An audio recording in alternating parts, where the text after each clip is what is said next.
చంద్రబాబు నాయుడు గారు వచ్చి 11 నెలలు అయితే అవుతుంది. ప్రభుత్వం పనితీరు ఏ విధంగా అనిపిస్తుంది అంటారు? అబ్బో చాలా బాగుందండి. మీరు కూడా చూస్తూనే ఉన్నారుగా ప్రభుత్వం గురించి.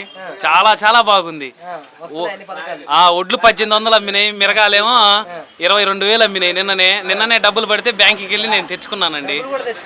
22,000 తెచ్చుకున్నా అండి. కింటానికి 22,000, ఎకరానికి 12 కింటాలు అయినాయి. రెండో కొత్త కోస్తే ఆ లెక్కన డబ్బులు కూడా 22,000 తెచ్చుకున్నా అండి కింటానికి. ఇంకా అమ్మఒడి పరిస్థితి ఏంటంటారండి మరి? అబ్బో మీకు తెలియదండి, అమ్మఒడి మొన్ననే మా పిల్లగాళ్ళకి పడితే, ఇద్దరు కాదు నాకు 4 పిల్లగాళ్ళు ఉంటే 4కి పడితే తెచ్చుకున్నానండి. అబ్బో 22,000 చొప్పున పడ్డాయండి అవి కూడా. అవి చాలా బాగా పడ్డాయండి. కాదండి, అమ్మఒడి రావట్లేదు అనేసి సామాన్యులంతా కొంచెం గందరగోళంగా ఉన్నారు కదా పరిస్థితి. అబ్బో ఎవరండి మీకు చెప్పింది? మీకు చెప్పిన వాళ్ళు రాంగ్ ఇన్ఫర్మేషన్ ఇచ్చారనుకుంటా. డబ్బులు పడ్డాయండి. లేదండి, అమ్మఒడి గురించి చాలా వ్యతిరేకత అనేది వస్తుంది అసలు ఈ గవర్నమెంట్ మీద. మరి అబ్బో అమ్మఒడి పడ్డాయి. రేపు ఈ అవేనండి రైతు భరోసా కూడా రేపు పడుతున్నాయండి. రేపు పొద్దున పడుతున్నాయి. ఎంత పడతాయి రైతు భరోసా? అబ్బో ఎకరానికి 18,000 దాకా పడతాయండి. అసలు ఉపయోగం ఉందా ఈ పథకాల వల్ల? మరి ఇన్ని పథకాలు ఇస్తున్నాడేనా?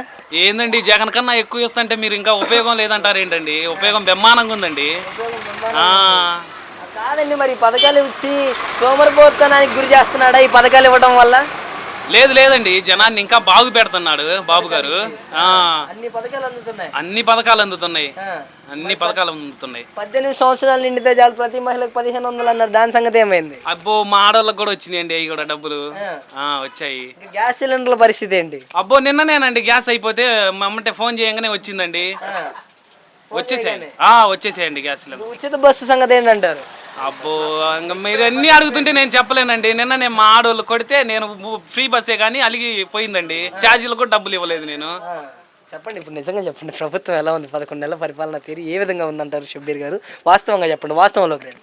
ప్రభుత్వం పరిస్థితి మీరు చూస్తూనే ఉన్నారు కదండి. రైతు పరిస్థితులు చూస్తే మిరగాలకు రేట్ లేదు, ఒడ్లకు రేట్ లేదు. మీరు కూడా చూస్తూనే ఉన్నారు, సొసైటీలో మీరు కూడా తిరుగుతూనే ఉన్నారు.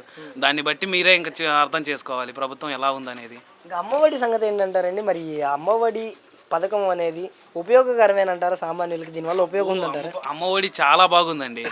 నిజంగా చెప్పండి, అమ్మఒడి రావట్లేదు, దానివల్ల ఉపయోగం ఉందంటారా మరి అమ్మఒడి అనేది? అందరినీ పిలిచి కూర్చోబెట్టి ముందుకు చూద్దామన్నారండి. అది మీరు మర్చిపోయారా ఏంది? మళ్ళీ మిమ్మల్ని నన్ను కొత్తగా అడుగుతున్నారు మీరు.